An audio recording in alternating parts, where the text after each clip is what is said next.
എന്റെ കാര്യം ആയുസോടുന്നു പേരും ആയിരം നാവുകൾ ആയുധമാകും തനിക്ക് താനും ഒടുക്കമാകും അടക്കം പറച്ചിലൊക്കെ എന്നെ പ്രാകും പതുക്കെ പതുക്കെ എല്ലാരും പോകും ഓരോന്നും കൊഴിഞ്ഞു പുറകിൽ പോണ പോക്കിൽ ഒരു കൂവും പുകത ആഴക്കടല് പോലാകും ഈ കഥ തീരുന്ന വരെയും നോവും ഭാരങ്ങൾ വിധിക്കപ്പെട്ടവനാ പല പ്പെട്ടവൻ വിവിധ തരത്തിൽ പ്പെട്ടവന അനുഭവത്തിൽ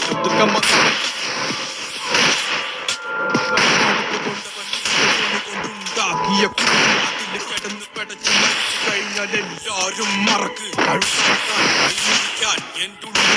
കുത്തുമ്പല്ലി ഞാൻ ഓളം തല്ലുമ്പോൾ ആടി നടന്ന കുത്തുമ്പല്ലി വിളിച്ച പൊരുത്തനുമില്ലെന്നറിഞ്ഞപ്പോ ഞാൻ മിണ്ടാണ്ടായി നല്ലൊരു നാളെയെ കാത്തിരുന്നപ്പോൾ ഇന്നത്തെ ദിവസം കാണാണ്ടായി വല്ലവനും വന്നിട്ടില്ല ഇരുത്തുന്ന കാണുമ്പോ ഞാനങ്ങ് വല്ലാണ്ടായി സ്വയം പോക്കി ഞാൻ സ്വയം ദ്രോഹി സ്വയം തന്നെ ഇല്ലാണ്ടായി ഞാൻ എഴുതിയ വരി ചന്ദനം മണക്കില്ല കരുത്ത ക്ഷത്രിയനല്ല ശക്തനല്ലെന്ന സങ്കടം എനിക്കില്ല ചക്ക വീണപ്പ ചക്ക മുയല്